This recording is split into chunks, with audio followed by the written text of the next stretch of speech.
guys, welcome back to my channel. I'm Georgia and I'm a 25-year-old knit and crochet designer, and today I'm going to show you how to make this gorgeous hand knitted top.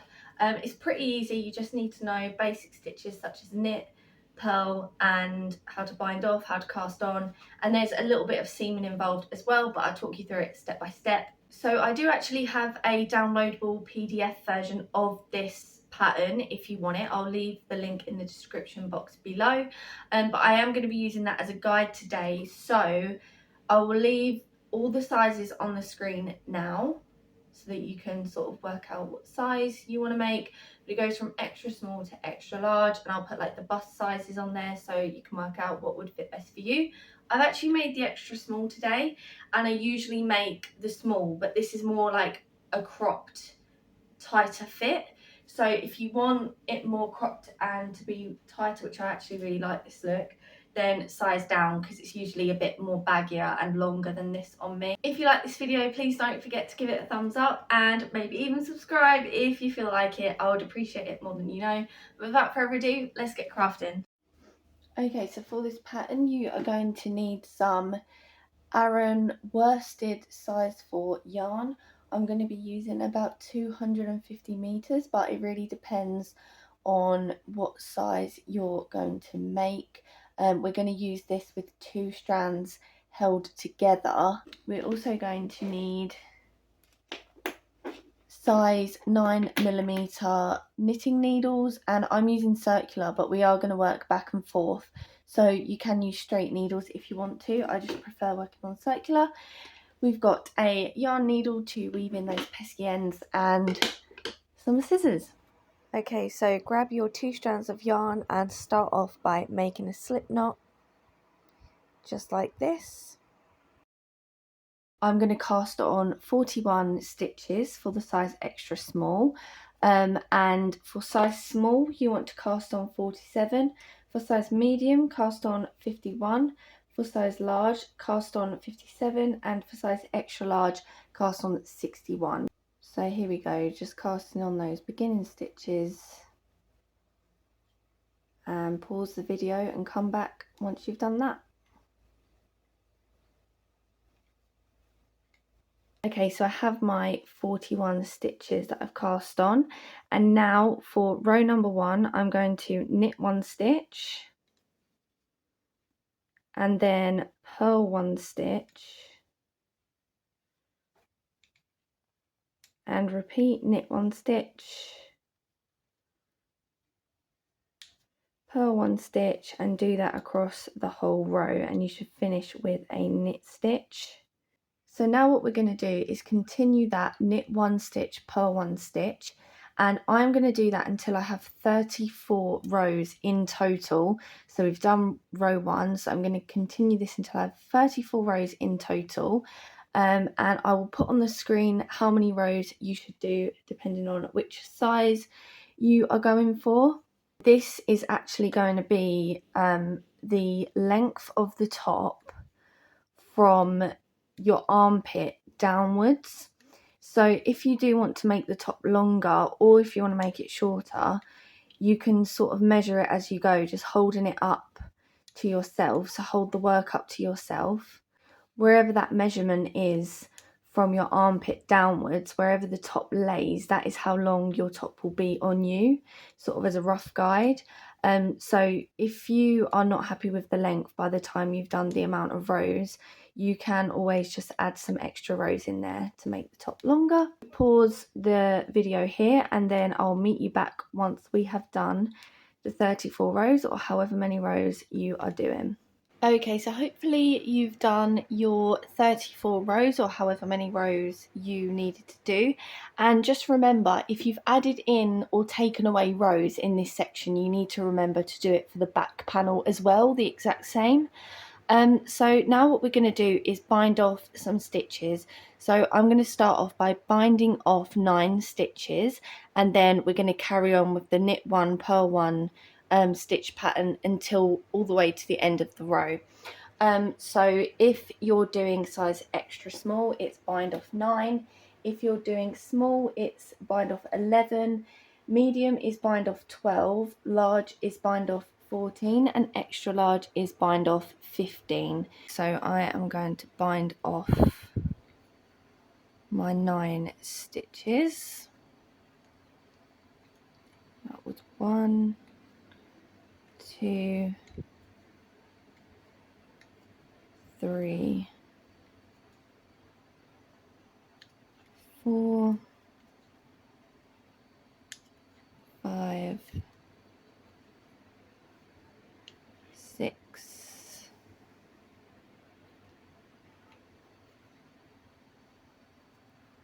7, 8 and 9. And now I'm just going to continue with the knit 1 purl 1 along the end of the row. Just make sure that you knit in every previous purl stitch and purl in every previous knit stitch. So here for my next stitch I need to knit because the previous one was a purl, but you may have your previous stitch here, it may have been a knit, and so you may need to purl next. So just make sure you check what you did on the previous stitch and then continue from there until the end of the row.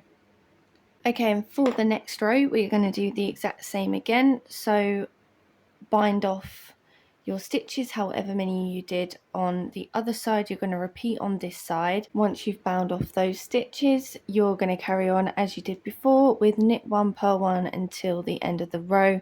Remember to knit in every previous purl stitch and to purl in every previous knit stitch.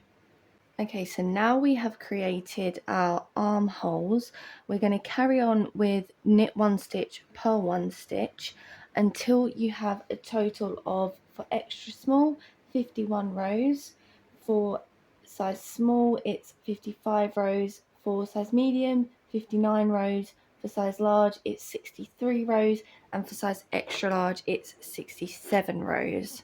You also may need to start with a purl stitch in your first stitch. Like you can see here, I've got knit, purl, so that means I need to purl, knit across the row. So rather than doing the knit stitch first, you may need to just switch and do the purl stitch first, just to keep the lovely textured seed stitch that we've got going on. So yeah, if you complete those rows, and I'll meet you back here once you've done that. Your work should now be looking something like this, and we are going to work on the straps.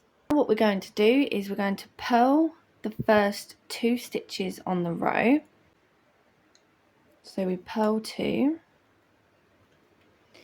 and now we're going to bind off all the way along the row and leave the last 2 stitches on this side as well, because these are going to be where our straps go. So you've done 2 already. From here you are going to purl 2 and then bind off, so that you've still got the original 2 stitches that you did the purls on at the beginning of the row. You want to leave them there because that's going to be your straps. So as you can see, I've got 2 stitches here, they're going to be the straps, and now you just bind off the stitches purl wise if you can and leave the last 2 stitches.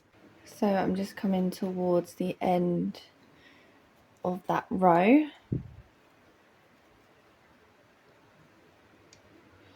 So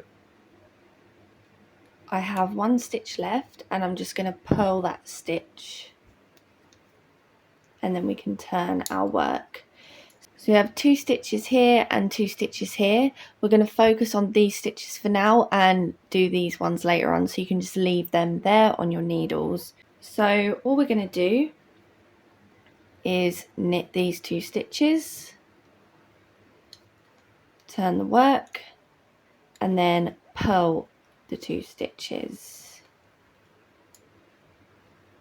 Again, turn the work, knit 2 stitches, turn the work, and purl 2 stitches. So if you continue just doing knit 2, turn and purl 2 until you have about 16 stitches on your strap, or you could do more or less depending on where you want your top to sit. Alternatively, if you're not sure how long you do want your straps, you could add straps in the exact same way on your back panel as well. And then what you would do is tie these together at the top of your shoulder. So rather than this strap going all the way over your shoulder and attaching to the back panel, which you will see in a minute, you would have really 4 straps rather than 2, and you would tie them together, and that way the top is completely adjustable, so it's up to you.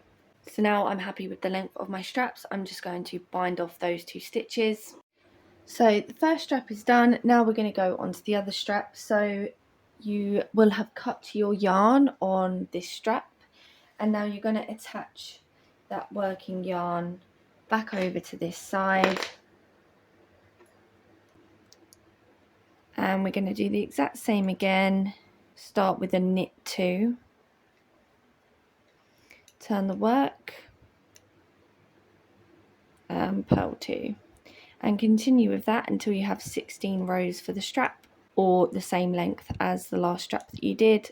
So our front panel is complete. What you need to do is make a back panel in the exact same way, so using the exact same instructions that we did before, but you can leave out the straps. So once you have finished doing the length, just bind off all the stitches and it will look like this. So oops, so exactly the same but just without the straps. I am going to weave in my ends and I'll be back for the assembly. Okay, so we're going to move on to the assembly part. You are going to place one piece on top of the other, and then you're going to grab your yarn and a yarn needle, and what we're going to do is just hand sew from here down to here, and then from here down to here. So you can use your preferred hand sewing technique, whatever that looks like, but for me, I just pull through, bring the yarn over, make sure you go through both the front and the back, pull it through, bring it over, and I just find this really quick and it looks pretty seamless as well. So do that until you reach the corner. So when you get to the corner, you just cut the yarn, and then if I just turn this around so you can see, it looks pretty seamless. And then we're going to do the same on the other side. So this side together. And now last but not least, you are going to get the straps and you're just going to attach them to the corner of the back panel. So the one with the straps is the front panel, and you're just going to attach the strap to that corner. You can just use this tail and then do the same on the other side as well. So I'll just go through here and then go through there again, put the needle through the loop and just pull tight, and then I'll just make another knot just to make sure that will stay there, and then you can weave that end in and then do the other strap, and there your straps are nice and attached. And then you can just turn your work so that the right side is facing out so that those seams are invisible. And obviously I need to weave in quite a few ends, but that is all for this video. So thank you so much for watching. I would love to see your finished pieces. You can tag me on Instagram or make a video on TikTok. Yeah, I hope you love the pattern as much as I do. If you have any questions, feel free to message me. Please like the video if you enjoyed it, and don't forget to subscribe. See you next time.